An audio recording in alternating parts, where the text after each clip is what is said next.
Olá, caríssimos alunos. Eu tenho a honra de trazer para a gente bater um papo, para a gente conversar um pouco, o professor Gilberto Gilvan, né? A gente tem trazido pesquisadores, pessoas que estão na universidade, né? Porque a gente acha que é importante, né, essa discussão e esse debate, e até porque para afirmar a importância da ciência nesse momento em que a ciência é tão negada, né, a gente vive um negacionismo nesse processo. Então, a gente, mais do que nunca, precisa falar, reafirmar, óbvio, né? Aconteceu uma situação comigo que eu estava na oficina mecânica, e aí eu vi o mecânico falando que é mal da ciência, que esses cientistas, que eles não resolvem as coisas e tal. E aí eu disse, olha, se o senhor está fazendo o seu trabalho, né, se o seu trabalho, o senhor precisou estudar, fazer o curso de mecânica, né, então por trás de tudo isso aí, há cientistas, né, que pesquisaram velocidade, a parte de mecânica, a parte de calor, várias coisas para chegar onde né, esse conjunto de conhecimentos que o senhor se apropriou. Então isso é ciência, né, então às vezes a gente precisa afirmar, né, que todo esse processo evolução humana, né, conta com a ciência. Claro que a ciência não é a única detentora da verdade, né, mas a ciência é super importante e alguns progressos da humanidade são dados a esse acervo cultural que é produzido historicamente, culturalmente, né, então isso é muito importante. E aí, assim, nós temos a satisfação enorme de conversar com o professor Gilberto Gilvan. O professor Gilberto Gilvan é historiador, ali pela Universidade Federal do Ceará, é mestre em História, também pela mesma universidade, e agora encontra-se nos momentos finais do seu doutoramento, e é professor da Universidade Estadual do Acaraú, em Sobral, e, assim, eu só quero celebrar essa oportunidade, né, nós já tivemos conversa com outros professores, né, professora Tiziana de Sá, também da Universidade Federal do Ceará. Então, assim, é sempre para mim um momento de celebração e um instante que a gente pode aprender, né, desfrutar daquilo que está sendo produzido cientificamente, ter sido estudado, né? E hoje a gente vai discutir um pouquinho sobre o currículo escolar no período da ditadura militar, civil-militar no Brasil, né? Mas aí eu acho só interessante a gente, antes de passar a palavra, para pedir ao professor que fale um pouquinho sobre esse currículo, né? Que elementos estavam ali, que elementos simbólicos, conferir aquela formação do educando naquele momento, né? Que atravessamentos políticos, históricos, sociais se davam, configuravam o currículo naquele instante, mas, assim, a gente colocar o que é currículo, né, o que é currículo, né? O currículo a gente entende como um conjunto de práticas que acontecem no interior de uma instituição de ensino, voltados a um determinado tipo de homem, né? Ou seja, então tudo que se dá no interior da instituição de ensino, né, o conjunto de práticas, e aí a gente currículo é apenas conteúdo, né? A gente tem uma ideia que meio que é reducionista de pensar que currículo é os conteúdos. Não, os conteúdos fazem parte, né? Mas currículo é, sobretudo, concepção. Que tipo de homem eu quero formar? Para quem eu quero formar? Para o que eu quero formar? Né? Para que tipo de projeto societário? Então, todo currículo está atrelado a um projeto societário, né? Então, quando se estabelece isso, que tipo de homem que se quer formar, para que se quer formar, para quem se quer formar, aí vamos se buscar que conteúdos, né? Esse ser humano que a gente quer formar precisa apreender, né? E aí a gente entende o currículo também como tudo que é simbólico, né, professor? Assim, não é só aquele conteúdo sistemático, mas os símbolos, né, as imagens, tudo isso forma, né? Tudo isso forma esse conjunto de elementos simbólicos que estão ali, que a gente chama de currículo oculto, né?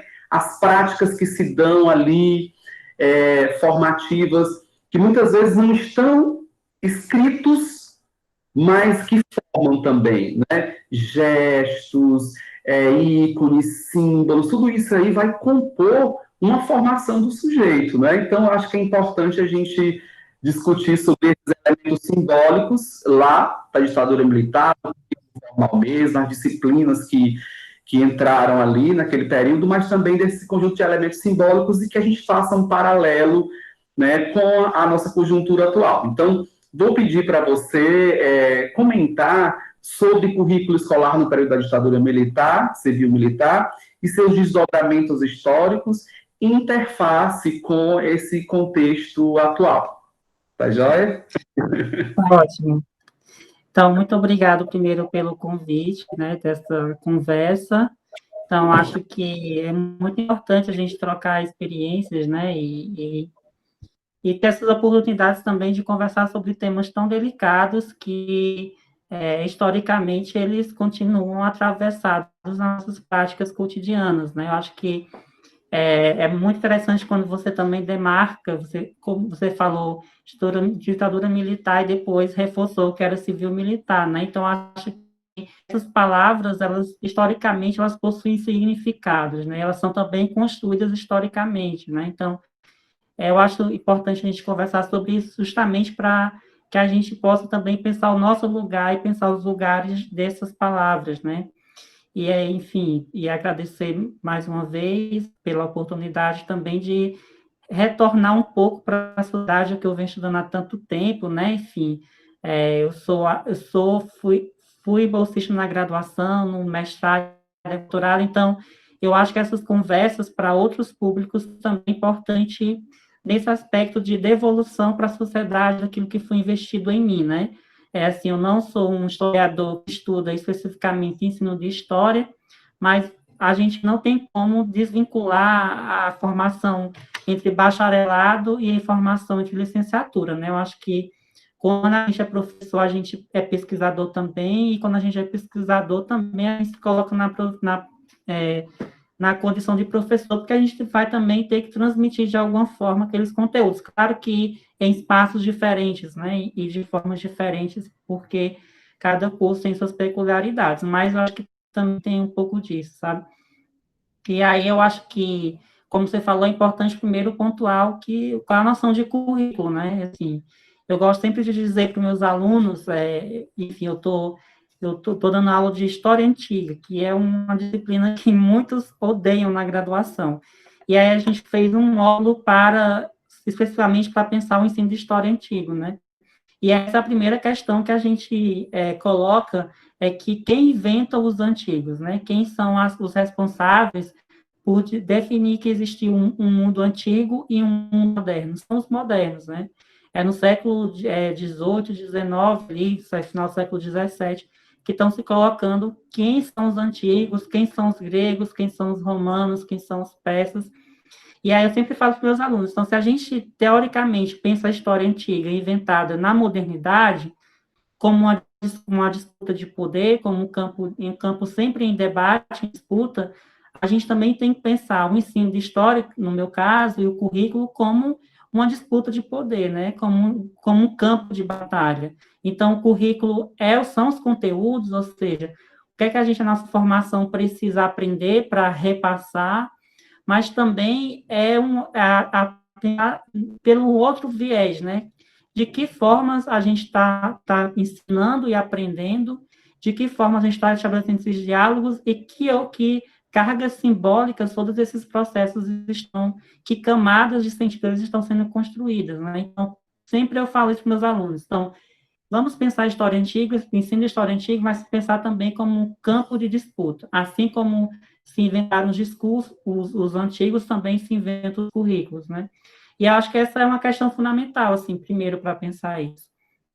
E como é um campo de disputa, e o currículo como uma forma de poder, né? Como esse campo de batalha, é preciso também pensar nessas palavras, né? Como você colocou, né? Pensar que é civil e é militar, ou seja, que tem uma participação, que é um regime dirigido politicamente nas esferas do poder pelos militares, mas que cotidianamente, né, nos vários estratos sociais, há um diálogo e há uma permanência e uma aproximação da sociedade civil, né, também. Então, por isso, ser civil militar, né, por exemplo, as marchas pela família, né, então, que a gente já conhece, que vê falar muito isso. Então, acho que pensar um pouco isso também, né, como essas palavras estão engendradas.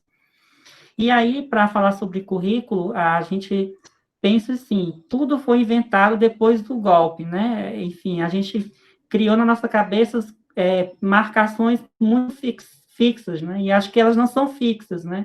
Elas é um conjunto de permanências e de rupturas, né? Acho que tem que pensar isso. Porque existem passados que não passam, né? Existem tempos que não passam, que atravessam, né? Por isso que a gente tem que pensar como essas coisas vão se construindo e sendo construídas, porque nem tudo que a gente pensava, vamos acessar currículo durante a ditadura. Vamos fechar de 64 até o final dos anos 70, início dos anos 80, não dá para pensar assim, né? Porque é uma disciplina que vai se fortificar e vai se, de fato, se tornar importante durante a ditadura, é a Organização Social e Política Brasileira, né, que é a famosa OSPB. A disciplina de OSPB, ela não surge em 64, ela surge, por mais que ela se efetive nos anos 60, ali na segunda metade dos anos 60, é uma disciplina que foi pensada pela primeira vez em 62, ou seja, 2 anos antes do golpe, né? Então, a gente tem que pensar o currículo na ditadura militar, como é que a sociedade brasileira ela é autoritária desde o período colonial, né? Ela é violenta desde o período colonial, e como é que, historicamente, essas violências, que também estão presentes nos currículos escolares, elas vão se perpetuando, né, de formas diferentes, vão se criando novas formas de existir, né? Por exemplo, no século XIX, o Instituto Histórico e Geográfico Brasileiro, ele lança um concurso para pensar como é que deveria ser escrita a história do Brasil. Né? Primeiro, quem ganha o concurso não é um brasileiro, né? É um europeu que ganha o concurso, e ele diz que para pensar a história do Brasil, a gente precisaria pensar as três raças, né? Como a Brasil como um rio. O rio é o europeu, o branco civilizador, e os afluentes seriam os povos africanos e os indígenas, ou seja, é um apagamento. Dizer que eles são os afluentes não coloca eles como protagonistas, coloca como que está nas margens, né? Ou seja, vai marginalizando, né, todos esses povos. E durante a ditadura militar, os conteúdos de história reforçam isso de forma diferente, né? Mas esses processos vão permanecendo. Né? Então, acho que pensar o currículo é pensar essas permanências, né? E pensar o passado brasileiro, coisas, determinados elementos que não passam, né? Que permanecem, que se reconfiguram. Então, acho que esse é um primeiro caminho para a gente pensar isso. Mais especificamente sobre currículo, enfim, sobre a sua pergunta para a gente não fazer muitos erros, eu acho que tem 4 disciplinas que são muito importantes para a gente pensar isso, né? Primeiro, a que eu já citei, a OSPB, Ação Política e Social Brasileira. A segunda é a Educação Moral e Cívica. A terceira, mais especificamente nos cursos de Humanidades, é a disciplina de Estudos Sociais, que juntava História e Geografia. E uma última, que é a disciplina de Educação Física. Poxa, você está fazendo... Eu fiz pulei de Estudos Sociais das Humanidades para Educação Física, que tem a ver com Educação Física, né? Ora, tem tudo a ver, né? Por quê? Porque vamos pegar as duas primeiras, né? A organização, a OSPB, ela tinha como principal elemento de pensar nos conteúdos, ensinar para os alunos, ensinar para os educandos, né?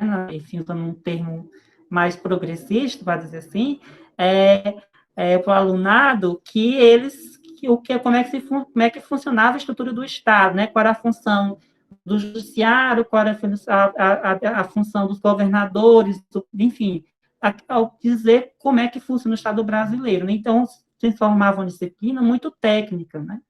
Mas só que esse técnico era carregado de subjetividades, né? Enfim, era para definir qual o lugar de cada um na sociedade. Então, assim como lá no concurso do século XIX, do IHGB, para como deveria ser escrita a história do Brasil, aqui permanecia, ou seja, para dizer qual é o lugar de cada um, né?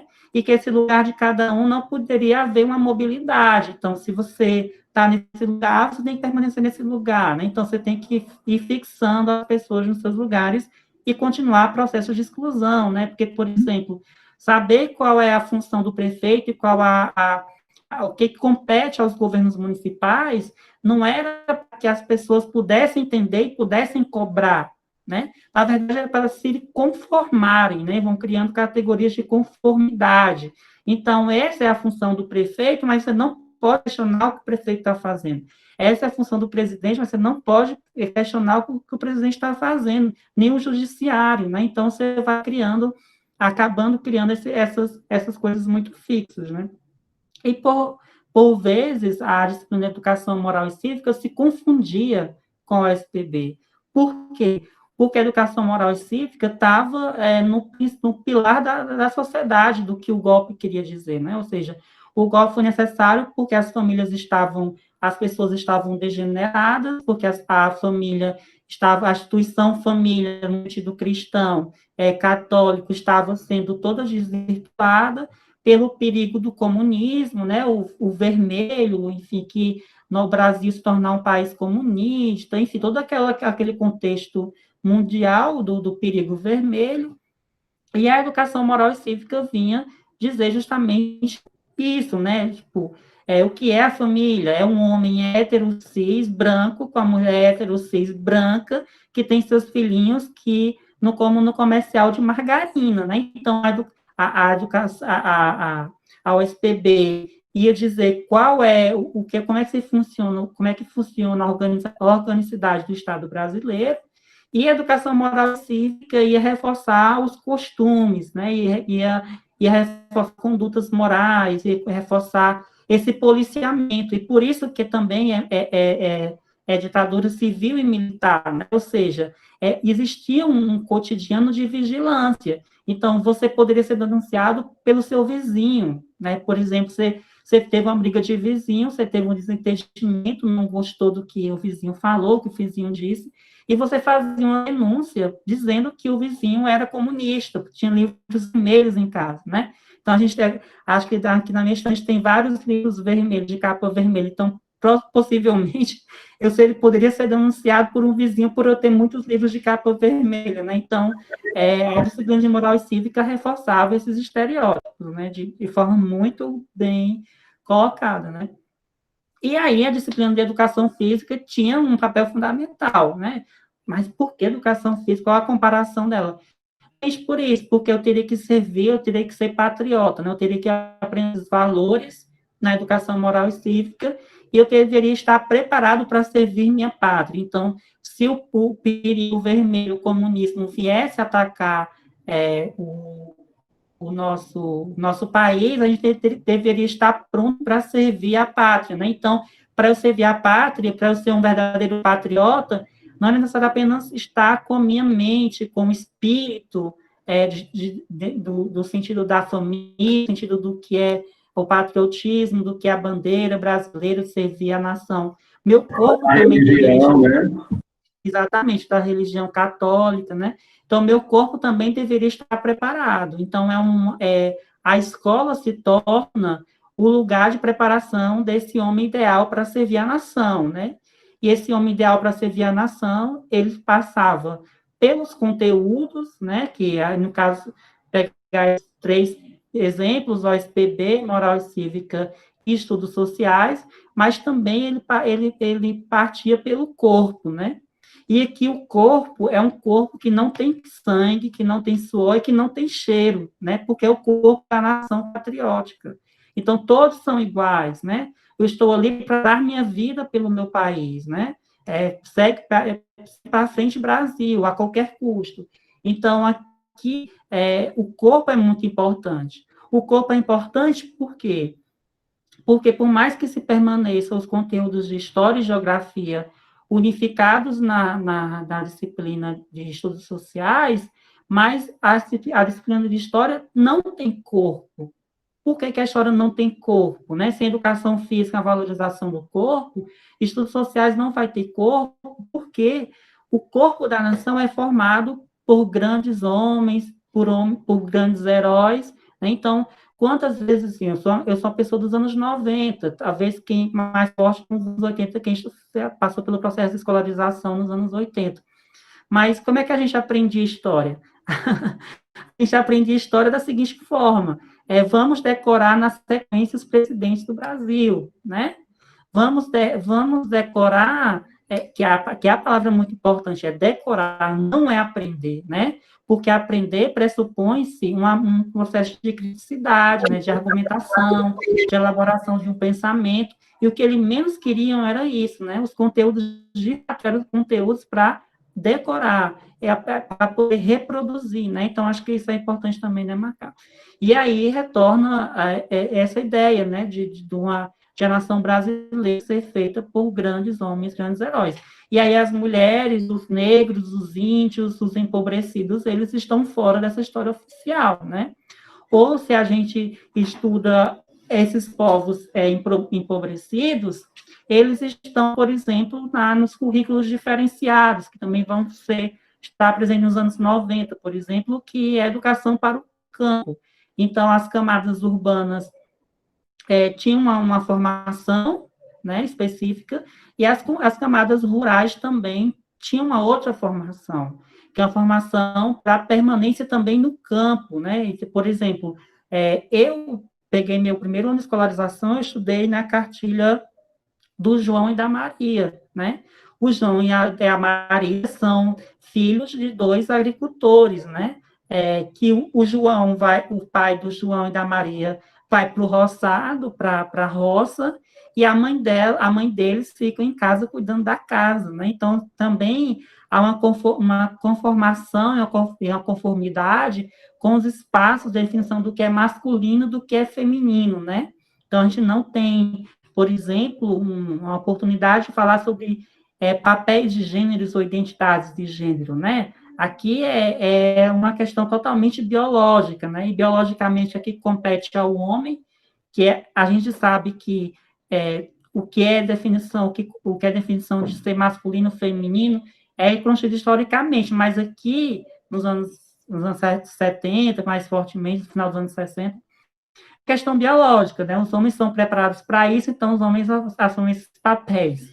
E, biologicamente, as mulheres nasceram para isso, e as mulheres assumem esse papel, né? Então, aqui é uma questão muito importante. Então, eu acho que tem que pensar um pouco isso, sabe? Por esse ângulo. Essas disciplinas novas que são criadas, né? Que é o SPB e a Educação Moral e Cívica, que não é novo, não é uma novidade, né? É um velho revestido de novo, né? Que já, por exemplo, a SPB de 62, mas se torna oficial em 66, né? E a Educação Moral e Cívica também. E aí acho que tem uma coisa também que a gente tem que pensar, é que essas disciplinas não foram criadas de forma muito unânime, né? Que elas não tiveram resistência? Tiveram resistência, óbvio que tiveram resistência, né? Mas a gente sabe que com o processo de censura, enfim, nós temos ali toda uma imposição, né? Então, enfim, era uma dúvida, por exemplo, o Conselho Nacional de Moral e Civismo. O próprio Conselho, ele tinha dúvidas se realmente era eficaz ou se realmente daria certo colocar a moral e cívica como uma disciplina obrigatória do currículo, né? Por quê? Porque o processo de escolarização é um processo de escolarização totalmente técnico, né? Voltado para o tecnicismo, né? Ou seja, E aí também tem uma questão da própria noção de trabalho, né? São trabalhadores para assumirem postos nas fábricas, para ganharem menos, para o patrão explorar mais, para lucrar mais. Então, tem toda são várias vertentes que vão se encontrando, né? Então, acho que são caminhos que vão se cruzando, né? Claro, uma educação, perdão, professor, uma educação mais pragmática, né? Mais para você conseguir desenvolver uma função técnica, pragmática, mas desvencilhada de um pensar criticamente sobre aquilo que você faz, né? O próprio objeto do trabalho não é refletido, né? Sobre o que faz, qual é o fim último daquilo que se faz, né? Quem fica, né, com os lucros daquilo que eu estou fazendo, né? Então, esse saber técnico, né, esse tecnicismo aí, ela tem uma relação muito grande com a questão puramente pragmática. Isso também se vincula às demandas das indústrias, né, que, né, então estava se instalando aqui no Brasil. Sim, até porque uma das que é que a gente, se a gente for perguntar quem flerta com a ditadura, né, que muitas pessoas hoje em dia flertam com a ditadura, eles vão dizer que o país se desenvolveu muito, que era seguro, né? Então você tem que criar formas de controle, né? E também para manter essa ideia de desenvolvimentismo, de modernização, de industrialização, porque as pessoas iam trabalhar, passavam um dia na fábrica, no final do dia queriam ir para casa descansar para no dia seguinte ir para a fábrica, né? Então, as pessoas, na própria paisagem cotidiana do dia a dia delas, não tinham como pensar que o Brasil era violento, ou não tinha como pensar que, até porque não, era proibido notícias nos jornais e na televisão sobre violência, né? Então, se você não noticia, se você não tem acesso à informação, você acaba também. Então, essa formação mais técnica, né, mais tecnicista, também partia por conta disso também, né, de criar esse mito da segurança, esse mito da sociedade pacífica, porque são trabalhadores que são explorados e que vão terminar ali o primeiro e segundo grau, né, enfim, que também é uma invenção da ditadura, esse ensino em séries, de 8 séries, né, no Fundamental 1, Fundamental 2, e segundo grau mais tecnicista, que hoje é uma ideia repaginada das escolas de tempo integral, né, ou seja, são todos cursos técnicos, você não tem humanidades, ou a própria BNCC, né, eu fico pensando, quantas escolas vão ofertar nos seus currículos, nas suas grades, as disciplinas de humanidades, né, por exemplo. Porque só vão ser obrigatórias português e matemática, e quantos vão ofertar história, geografia, sociologia, filosofia, né? E quantos vão ofertar física, química, matemática, biologia, enfim, são coisas para a gente também pensar, né? Como a gente já consegue avançar tanto, mas acabamos voltando a bater em teclas que já são mais do que saturadas e que a gente já sabe que não serve para a nossa sociedade, para a formação de sujeitos pensando, sujeitos críticos, né? Que, claro, que também sujeitos que têm altos graus de formação, enfim, que ganham salários condizentes às suas funções desempenhadas. Então, a escola tem esse papel fundamental, né? Assim, essas disciplinas novas também têm esse papel fundamental para manter o próprio regime em sustentação, né? E fazer com que ele fique tanto tempo, né? Inclusive, a questão a própria ideologia que sustenta, né, esse ensino mais pragmático, né, que seria uma suposta superação do ensino propedêutico, né, que não é um fim em si mesmo. Você termina o ensino médio, você não tem uma formação, vai fazer o quê? É muito melhor já uma formação que aponte para a inserção no mercado de trabalho. Então, esse discurso é um tanto sedutor, né? Olha um pai de família, né, que precisa que às vezes só ele trabalha, quer que seu filho, né, esteja empregado, que ajude dentro de casa. Então, essa ideia também, essa ideologia acaba também sustentando a ideia do ensino tecnicista. Olha, a gente vai dar uma finalidade para o ensino médio, só que aí acaba, né, tirando essa possibilidade do aluno ter essa visão crítica, inclusive que ele possa ir além a inserção na universidade, né, que é tão prejudicial a esse projeto, né? Todo projeto autoritário, né, contra a inserção dos trabalhadores à universidade, né? A entrada dos trabalhadores na universidade. Bom, então, o que você colocou aí eu achei super importante e refletindo também, né? Quando você fala dessa metáfora aí da civilização brasileira como um rio, né? E aí o rio era o europeu, né? Que é o centro, e os afluentes eram os negros, os indígenas, né? E isso ia compor a formação social do Brasil, né? E aí pensa também que quem conta a história de um lugar, né? conta uma versão da história, que a história também é um espaço de disputa, né? Assim como aquilo que se passa dentro de um momento histórico, né? É um espaço de disputa, um espaço de poder. E é importante desnaturalizar esse processo e entender que quem está contando essa história detém o poder, de certo modo, né? Quem conta a história é quem tem um domínio, né? São as elites. Então, conta a história a serviço de alguém, né? Então, é importantíssimo a gente refletir e questionar, né? De que ponto de vista está sendo contada a história, né?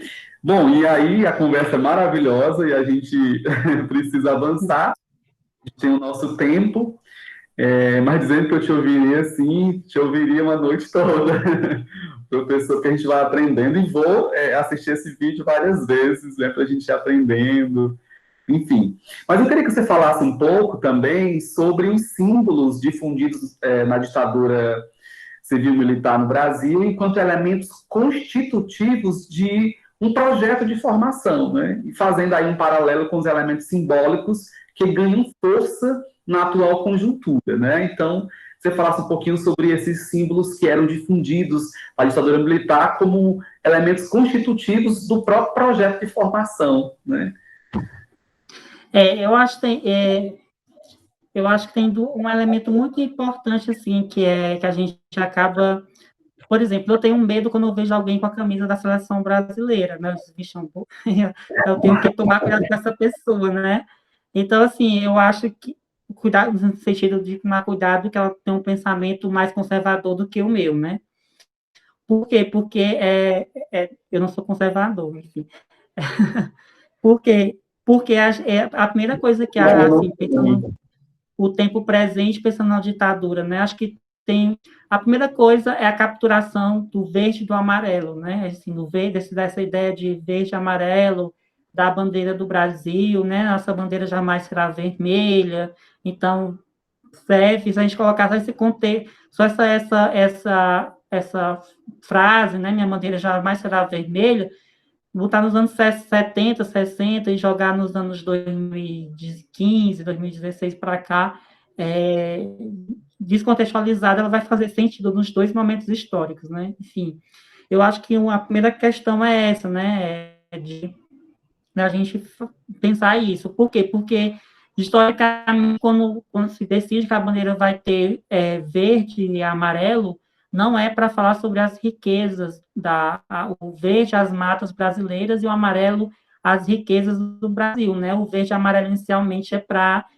dizer, a união das duas famílias, né? Quando o Brasil declara a independência das duas casas imperiais, né? São as cores, cada uma tem uma cor, e uma é amarela e uma verde, por isso que a bandeira do Brasil é verde e amarela.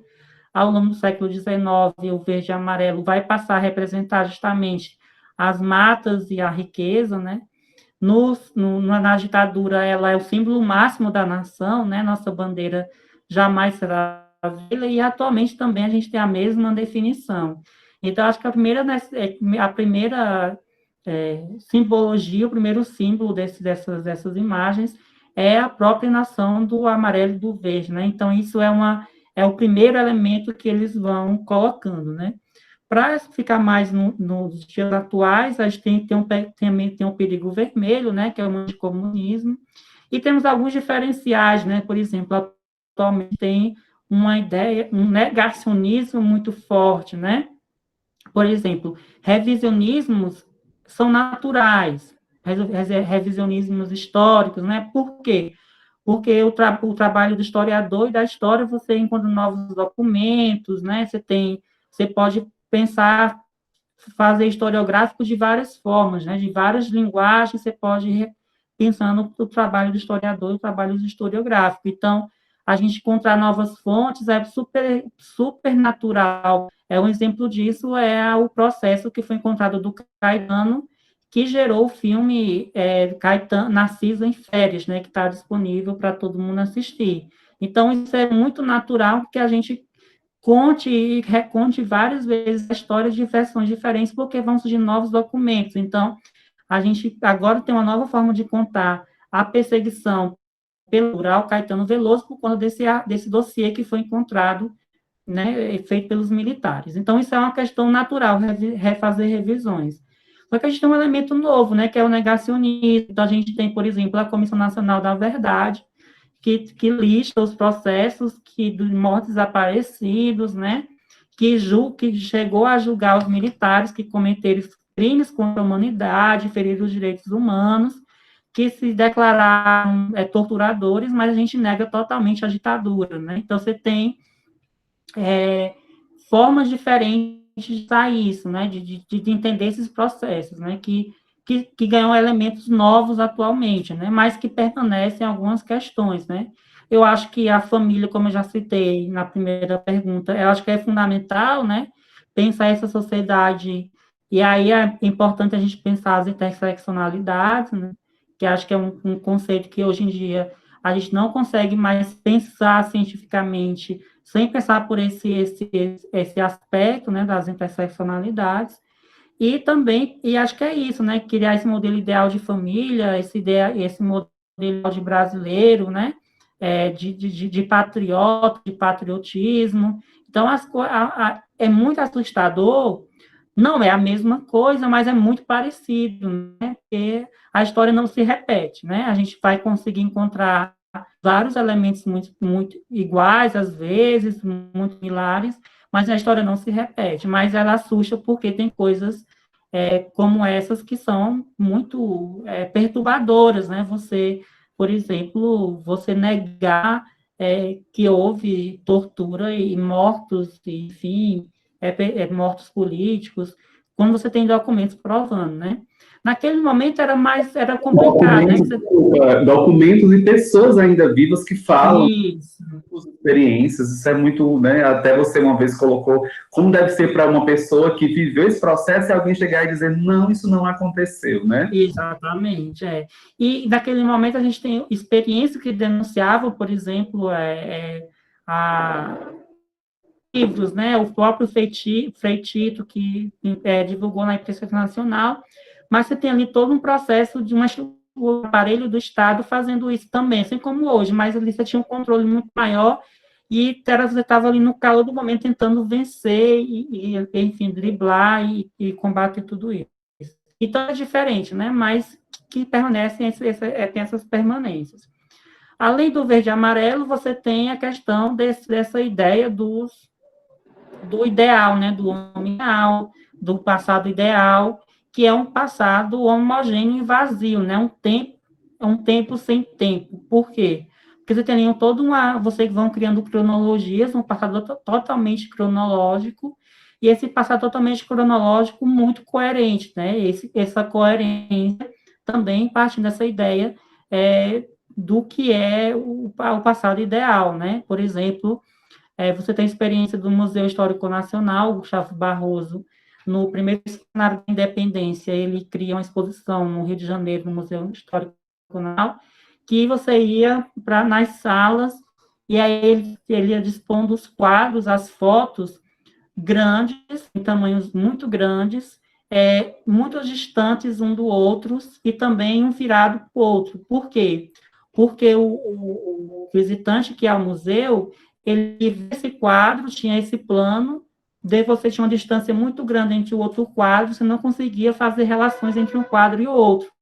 Ou então você não conseguia fazer uma relação com o quadro que está na minha frente com o quadro que está atrás de mim, porque o movimento de girar fazia com que eu não criasse conexões, né? Ou seja, você vai criando tempos cronológicos totalmente vazios, né? E perfeitos que se encaixavam muito bem.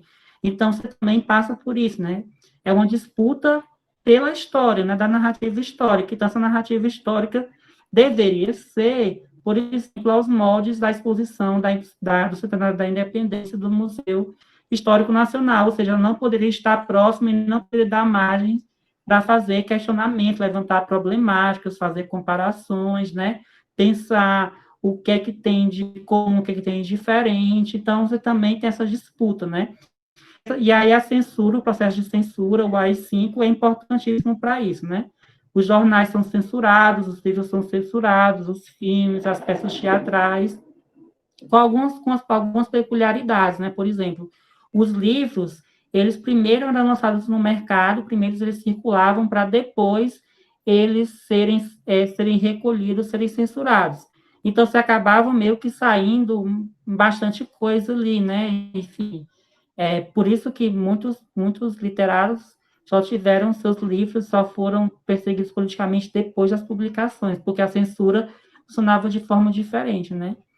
E também acabar com a ideia que a gente teve pós-ditadura, ali nos anos 80, nos anos 90, quando tem os primeiros estudos, que os censores eram burros, ou que eles não sabiam muito, não eram especializados, pelo contrário, né?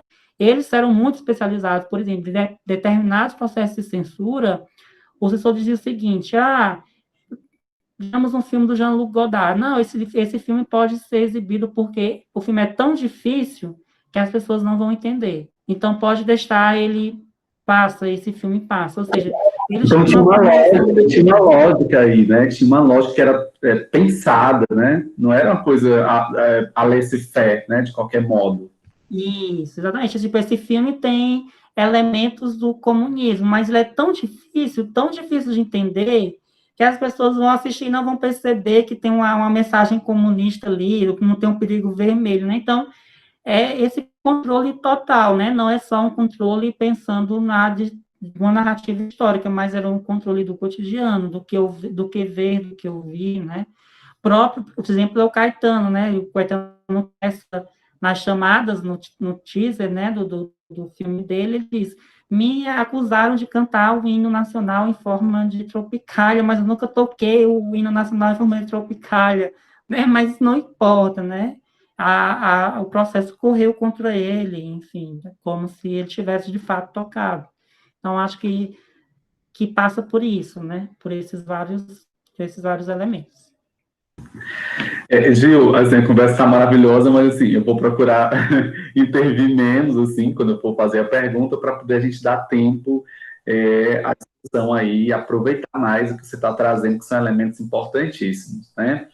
Então, a terceira questão que eu queria que você discutisse conosco aqui é sobre a crise do pensamento e das ciências humanas, né, na atualidade. Eu gostaria que você refletisse conosco sobre a própria crise da verdade, né, a descredibilização da ciência, da imprensa, da educação escolar, e o surgimento de eu coloquei aqui entre aspas, de uma contra-verdade, né, que acaba sendo uma produção de verdade dentro desse processo aí, né? Então, sobre essa crise aí que busca descredibilizar a ciência, a academia, as instituições que historicamente se consolidaram, se consagraram, né, como produtoras de uma narrativa séria, né? E aí tudo isso sendo colocado num descrédito, né? Então é uma crise do pensamento, então nada disso é verdade, tudo isso é apenas para um grupo, e aí a gente quer uma coisa bem autêntica, bem, né, nossa mesmo, só que isso acaba produzindo uma verdade, né, e que é muito perigosa, inclusive. Então eu queria que você discutisse um pouquinho sobre aí, a gente pensar junto com você. Eu acho assim que tem dois fatores. Primeiro deles é o advento da internet, das redes sociais, dos grupos do WhatsApp, das correntes do WhatsApp. Eu acho que isso é um elemento novo nosso da forma das fake news, né?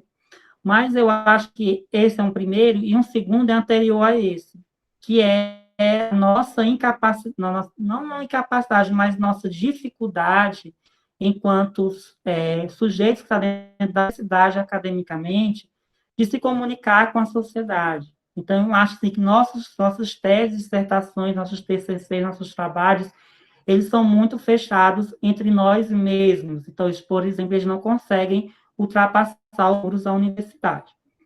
E também a gente tem uma dificuldade de pensar também uma aproximação com as escolas, né? Eu acho que a gente tem muitos problemas. Por exemplo, vamos pensar ainda na ditadura, né? Focado nos anos 70, enfim. Final dos anos 60 e início dos anos 70. No campo da história, os historiadores da USP, o programa de pós-graduação em História da USP, que é o mais antigo do Brasil, você tinha pesquisas na USP, depois na PUC de São Paulo, sobre escravidão, sobre a economia colonial, sobre as mulheres, sobre o cotidiano, sobre mulheres livres, né? Enfim, mulheres chefes de família. Você tinha várias pesquisas ali, as ideias marxistas na universidade, era todo mundo pensando isso a partir do pensamento marxista, do marxismo, enfim, das correntes marxistas. Então, você tinha todo um pensamento totalmente, não de esquerda, mas progressista, né? Enfim, mais democrático. Mas esses conteúdos, as pesquisas não chegavam na escola, né? Que chegavam na escola de sociais, como eu já falei na primeira pergunta. Então, a universidade sempre... E a formação dos trabalhadores estava lá na escola, né? Assim... Exatamente. Então, assim, você tem um descompasso, no caso da história, enorme, né? O que a maior universidade do país está produzindo em termos de conhecimento, de pesquisa historiográfica, não tem nada a ver com o que está sendo ensinado nas escolas, né, está sendo discutido nas escolas. Então, a universidade tem um problema enorme de comunicação há anos 70, né? E, por exemplo, a Lilia Schwartz, as pesquisas dela desde o final dos anos 70 e nos anos 80, mas a gente só foi pensar questões sobre a presença de forma dos negros, povos escravizados, bem recente no currículo escolar, né, de forma crítica, enfim. Então, você tem todo um descompasso aí enorme entre o que é produzido na universidade, o que se comunica e como se comunica na escola e na sociedade em geral. Acho que esse é um descrédito da ciência, passa pela nossa dificuldade de se comunicar. Por exemplo, quem paga a minha bolsa de doutorado é o trabalhador que acorda às 5 horas da manhã e que chega às 7 horas da noite, passa o dia trabalhando, chega às 7, 8 horas da noite.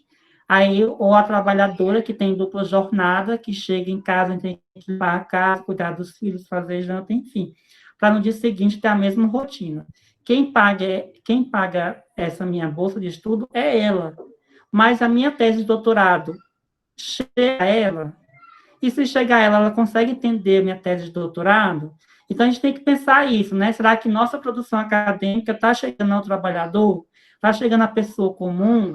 Será que a minha forma de falar, a minha forma de comunicar, ela atinge, por exemplo, o que a gente está fazendo aqui, a performance do meu corpo, serve para os alunos que estão nos assistindo, ou então para os meus alunos que eu dou aula lá em Sobral, na universidade.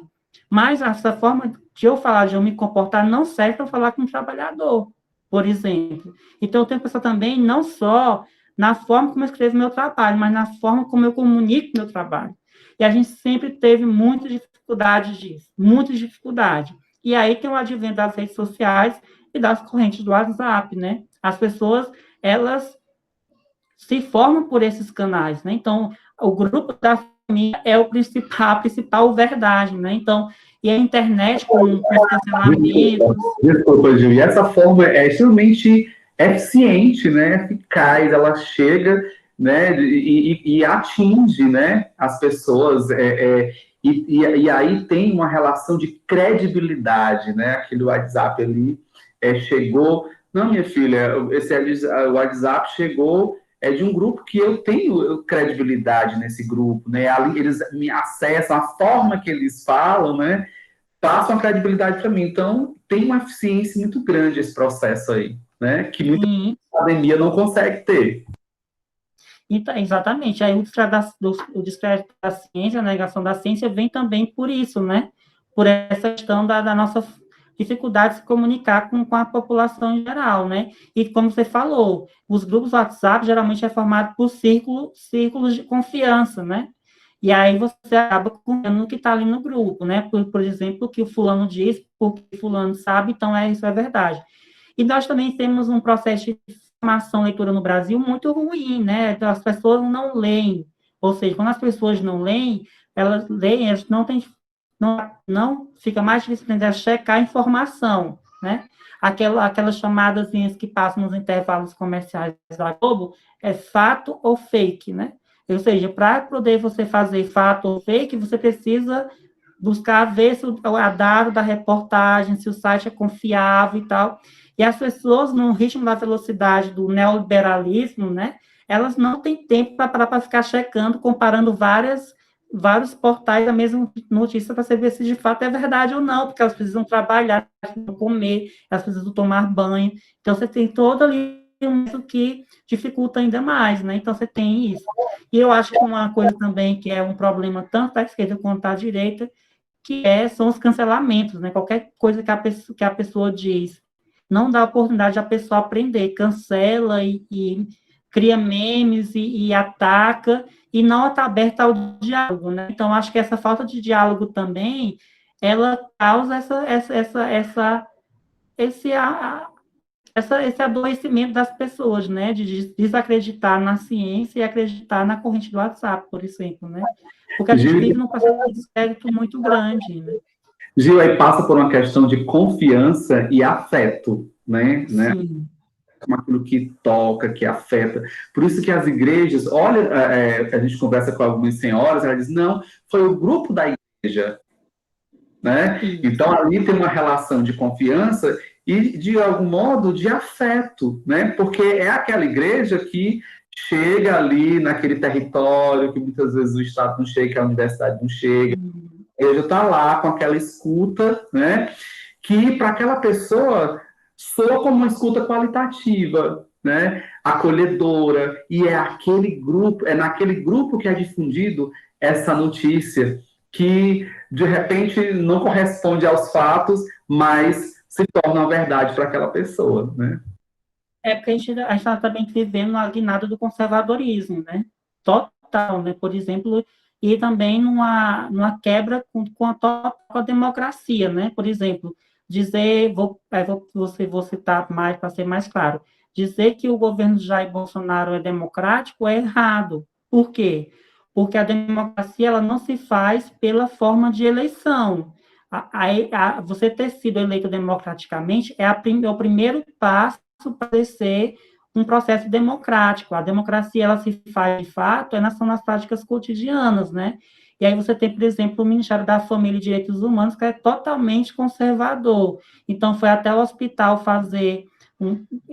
enfim, fazer manifestação e julgar uma criança que sofreu abuso sexual, impedir que interrompesse a gravidez oriunda de um abuso, mas, por exemplo, não cobra, não vai atrás de um homem que tem todas as provas que abusou sexualmente de uma mulher, né? Então, é um guinada do pensamento conservador total, né? E que não é um nada democrático. Então, a gente está vivendo também numa quebra com a democracia e uma guinada do pensamento conservador. Bom, mas o que, é que tem a ver isso com o currículo? O que é que tem a ver com o currículo de tem tudo a ver, né? Porque essas pautas também estavam presentes lá atrás, né? E a escola reforçava isso. Então, se hoje esse pensamento conservador é reforçado pelas redes sociais, naquele momento a escola era um principal lugar de formação disso, né? De disseminação desse pensamento. Então, por isso que eu acho que suas perguntas são interessantes, porque a gente consegue fazer esses links, né? Acho que pensar também nisso, né? Gil, a gente está caminhando para a última pergunta, né? Que eu queria que você discutisse conosco sobre. Eu sei que talvez você não discuta estética, mas eu achei importante a gente refletir um pouco, né? A gente não está aqui também para trazer discursos prontos e acabados, a gente está aqui numa construção, né? Debatendo, discutindo. Esse movimento ele é super importante para um processo democrático, para que ele não se resuma a elementos democráticos, para que ele, de fato, né, a gente construa uma democracia. E, de fato, como você falou, a eleição é um elemento da democracia, mas ela não se resume a isso, né? Seria um reducionismo. Então, a discussão é um elemento que promove, de certo modo, que fortalece os processos democráticos, né? Por isso da importância desses processos dessa discussão nossa aqui. Discuta conosco sobre a crise estética, né, em que o tosco, o espontâneo, né, são vendidos como a estética dos oprimidos, né? Uma ideia de ruptura com padrões estéticos intelectuais e elitistas distante das realidades das pessoas. Então, quanto mais escrachado, né, mais verdadeiro é. Então, existe aí uma estética que tem sido construída ao longo desses últimos anos, esses últimos governos que vêm aí se levantando, dessa onda que vem se levantando no mundo, né, Gil? No mundo todo. E existe uma estética, né? Uhum. Você discutisse aí um pouquinho conosco sobre a crise estética que a gente está vivendo aí, que também nos constrói, que também nos forma, né? A estética nos forma, esse olhar estético também é formação, é currículo, de certo modo. É. Bom, assim, eu acho que é um assunto muito delicado e que a gente está muito no calor do momento, a gente não consegue ainda ter um distanciamento para compreender de forma mais precisa esses processos que a gente está vivendo, né? Enfim, que é mais tosco, como você falou, se torna o mais belo, né? Sem entrar na discussão do que é belo, enfim. Mas eu acho que tem alguns elementos que não vão nos fazendo pensar, né? Que retorna um pouco também àquela... Desculpa, Gil. E também a gente não se isenta de também estar produzindo narrativas, né? E a gente também reflete sobre aquilo que é convencionado como estética, como erudito, né? Em contraposição muitas vezes a estética que é produzida na periferia, né?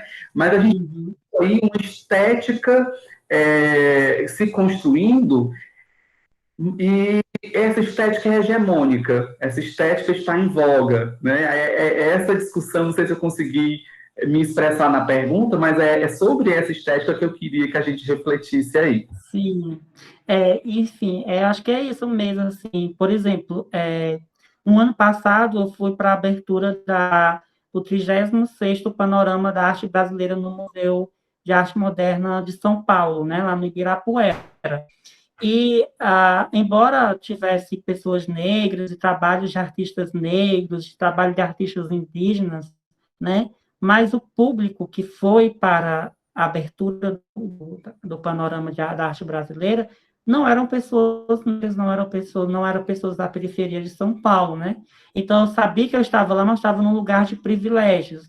Primeiro, porque o museu está localizado no Parque do Ibirapuera, né? Por mais que tenha um ar de democrático no Ibirapuera, mas você não tem, de fato, você percebe que não é tão democrático assim na prática. Primeiro porque está muito distante da periferia de São Paulo, por exemplo, né? E por outras questões. Eu digo isso por quê? Porque essa questão é importante, né, do acesso, arte para quem, arte para quê? A última campanha do 7 de setembro, você tem ali um vídeo produzido do atual secretário de Cultura numa poltrona totalmente oponente, né, imponente e tal, enfim, que demonstra um lugar de privilégio. Você também tem o ex-secretário da Cultura que fez total apologia ao nazismo, né, que é a música clássica, enfim. Então, você também tem esse processo de invisibilização das camadas populares, os povos negros, enfim, também passa por isso, né? Então, essa ideia ideal do Brasil é uma ideia ideal da elite, né? Da elite branca que a gente tem, uma elite escravocrata, uma elite que explora o trabalhador, então, que se conforma nessas práticas hegemonicamente brancas, né? Que é a música clássica, que é um museu que tem peças de ouro de homens importantes, pessoas importantes, então passa por isso. Mas também acho que passa por uma falta de representatividade, né? Eu acho que politicamente as pessoas não se sentem mais representadas na figura do homem que é o símbolo do partido, né? Por exemplo, o homem que encarna o partido. A antiga forma de fazer política, ela não comunica mais tão bem. Quem comunica bem, por exemplo, são os blogueiros, quem tem canal no YouTube comunica muito melhor, né?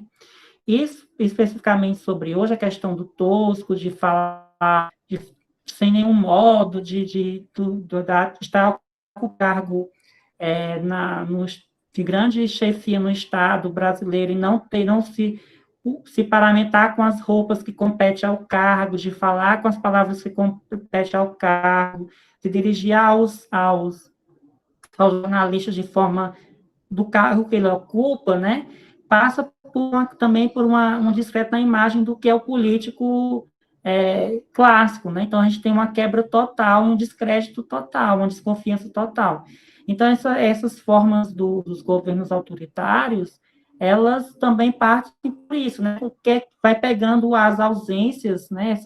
Essas fragilidades e vai inserindo, né? Então, vai colocando ideia de que bandido bom é bandido morto, né? Você tem todo ali um processo de que é estético, né? Então, quem é o bandido? O bandido é quem está na periferia, né? Quem está nas classes médias, nos bairros nobres, ele não é o bandido. Então, aquelas campanhas que a gente tem na internet, que são muito interessantes, que você coloca de frente e pergunta o que é que você vê, né? De forma descontextualizada, as pessoas vão sempre julgar o homem negro como bandido e o homem branco como um mocinho. Então, acho que essa questão da estética passa também pelo descrédito e essa desconfiança na antiga forma de fazer política, né? Não é à toa. E as escolas também, né? Acho que a escola também tem um papel muito importante nisso. Eu acho que as velhas formas de ensinar não funcionam mais. Eu acho que nossa escola, por mais que a gente tenha a formação de professores progressistas, a nossa escola ainda ela se cai muito naquela questão do tradicional. Eu digo isso porque eu tenho amigas que têm crianças em fase de escolarização, está no sexto ano, sétimo ano, quinto ano, e as questões que vêm para casa são muito tradicionais ainda, tipo, o que aconteceu em tal ano, as questões de história, por exemplo, de português, busque no texto 5 adjetivos, né, 5 substantivos, então, isso é muito ainda tradicional, então, nossa formação é muito boa, mas nossa prática, às vezes, ainda peca ainda no tradicional, né, e também de formar para o vestibular, então a escola acaba deixando também de pensar, de criar uma estética que combata essa estética do horror, do tosco, né? E a própria nossa relação com a relação com a internet, né? A gente ainda não é civilizado o suficiente, não no sentido eurocêntrico, né? Mas no sentido de civilizado, no sentido de ter uma conduta ética que respeita a diversidade, os direitos humanos na internet, né? Por exemplo, a gente ainda ri de coisas que não deveríamos rir. Um caso específico é o da Marília Mendonça, que numa live riu que um homem cis ficou com uma mulher trans, né? Então, acho que a gente ainda passa muito, a gente transferiu para a internet todo o conservadorismo que a gente tem, né? E como a internet comunica mais, esses tempos de pandemia, que a gente está usando cada vez mais os celulares e as redes sociais, eu acho que o tosco vai se construindo por conta disso, né? É uma crise em todos os campos da sociedade e que vai preenchendo com o que chega mais fácil, né? E o que chega mais fácil é o que nós somos, é uma sociedade violenta, uma sociedade machista, homofóbica, e aí essa linguagem do que fere a moralidade, a civilidade, vai se tornando cada vez mais fácil e cada vez mais presente e vai enraizando, incultando nas pessoas esses princípios que, enfim, são horríveis. Né? Bom, e fica aí a demanda para a escola, né, de formar para a diversidade humana dentro desse campo aí, desse território que é a internet, né? Fica essa reflexão e essa demanda para a escola aí. Professor Gilberto, eu queria te agradecer imensamente pela solicitude, né? Assim, quando eu falei de pronto, comprou a ideia, né? Comprou entre aspas, que aqui não é nada, mas assim, muito feliz pela discussão riquíssima e eu creio que tudo aquilo que gera o debate, eu acho que é importante a gente fortalecer, né?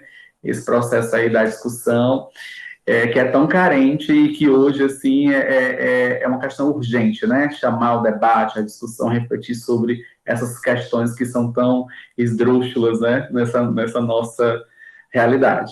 Então, muitíssimo obrigado e espero contar com você, olha, já deixando aí em outros momentos. Muito obrigado.